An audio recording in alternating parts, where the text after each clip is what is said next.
আমরা জমি দেবো না, কীভাবে নেবে?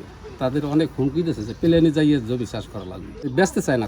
তাও তারা ওই সাইডে একখান কিনছে, এরপরে আজ আর একখান কিনছে, মাঝখানে তার জমি বাধ্যতামূলক দেওয়া লাগছে। এইভাবে তারা অনেক জমি পরে ওই মাঝখানে যে চিন্তা করছে আমি কীভাবে যাব, এই একটা দায় ঠাইয়ে এই জমিটা তার নিয়ে নেছে। আমার নাম অদীপ দত্ত, গ্রাম বড়খোলা, রাজর মাজারপুর। এটা কোন মৌজা? এটা হলো সাতপাড় ডুমুরি মৌজা। আমাদের জমিগুলো নিয়েছে ওই প্রথম ওই আমাদের জমি হলো আপনার মাদারীপুর আর এই গোপালগঞ্জ সীমানার মাঝখানে হলো আমাদের জমি। ওরা প্রথম কাজ শুরু করছে, যে যার দিয়ে বালি কাটা শুরু করছিল ওই গোপালগঞ্জ থেকে শুরু করছে। মাটি কাটতে কাটতে আপনার আমাদের মাদারীপুরে চলে এসে আমি বারবার নিষেধ করছি যে আমার জায়গা যেন ভাঙে না। তারপরে জায়গা অনেকটা ভেঙে গেছে।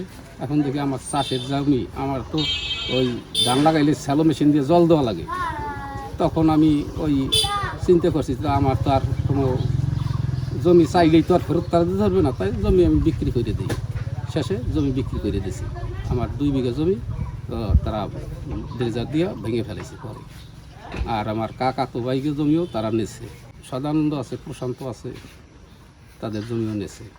তো আপনাদের কয় বিঘা জমি নিল? গড়ে 8-10 বিঘা জমি নেছে। আর কে নিল এই জমিগুলো? জমি নেছে ওই তৈবুল স্যারের মাধ্যমে থেকে ওই জমি বেঞ্জি স্যারের স্ত্রীর নামে না কার নামে যেন নেছে। এই বিঘা প্রতি কয় টাকা দিল? বিঘা প্রতি দেশে 4,20,000। তার বেঞ্জি সাহেব বা তার ওয়াইফের সাথে আপনাদের দেখা হয় নাই। আপনার দলিল করলেন কোনখানে? দলিল করছি ওই উকিল ময়ূরী ছিল, ময়ূরীর মাধ্যমে তারা ওই ছবি নিয়েছে।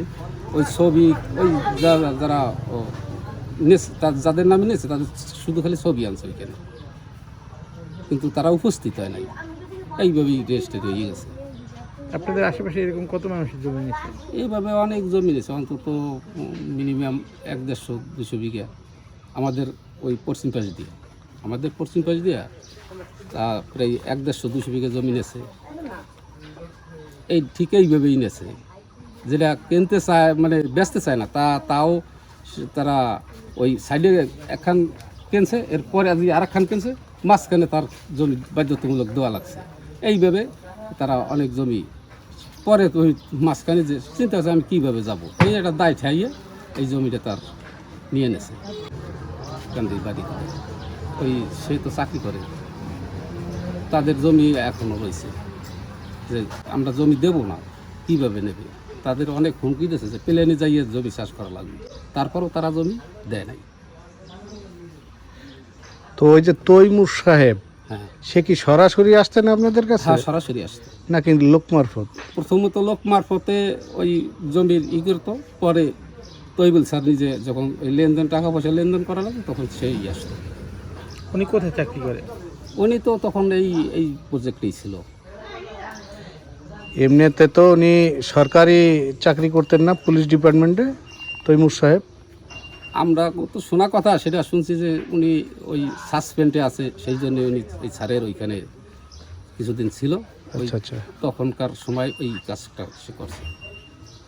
আচ্ছা, আর এইখানে যাদের মাধ্যমে ওই তৈমুর সাহেব আগাইতেন, কথা বলতেন, তো তারা কারা, তাদের নাম কি? তাদের তো আমাদের এলাকারই ভাই ব্রাদার, তারা হয়তো কিছু পয়সা। ওই পঙ্কজ ছিল, সে ওই মাঝে মধ্যে 2-1 জায়গা করে দিত যে তাদের জমিটা। আর কে? আর কে ছিল না। পঙ্কজ কি পদবী কি? মজুমদার। যে জমি বিক্রি করলেন, এখন কি অবস্থা বলেন তো? এই জমিটা আপনি কেন বিক্রি করতে চান নাই? চাইলে আমার তো ছেলে মেয়ে নিয়ে বাইসে থাকতে হবে, জমি চাষের জমি, চাষবাস করি, ছেলে মেয়ে নিয়ে ওই সংসার করি, তাদের পড়াশোনা সেই থেকে আয় আসে। এইভাবেই তো, যার কারণে আমার তো আর জমি ছাড়া তো আর কিছুই নেই। ওই টাকাটা কি করছেন? টাকাটা ছেলে মেয়েদের পিছনে কিছু খরচ হয়েছে, আর সংসারে কিছু খরচ হয়েছে। জমি কিনতে পারেন না কিছু? না, জমি কিনতে পারিনি। এমনি যে টাকা দিচ্ছে ওটা কি ন্যায্য মূল্য? যেই না, টাকাটা সে ন্যায্য মূল্য দিচ্ছে। এমনি কি জমি নেওয়ার আগে কোনো ভয়ভীতি বা কোনো রকম? ভয়ভীতি হয়েছে, আমি মাঝে মধ্যে বলতাম যে আমার জমি ভাঙো না, আর তারা ওই গাউরামি দিয়ে ওই জমিটা ভেঙে ফেলেছে। কি কইছি বুঝছেন? আমরা তার সবসময় আমাদের দূরের জমি, সবসময় তার ওখানে থাকতে পারতাম না। আপনি যেদিন দলিল করলেন আপনার সাথে আর কয়টা দলিল হয়েছিল? আমার সাথে না আমাকে একটাই হয়েছে, আগে পরে আবার হয়েছে। আমাকে যেদিন নিয়েছে সেটা আমাকে একটাই হয়েছে।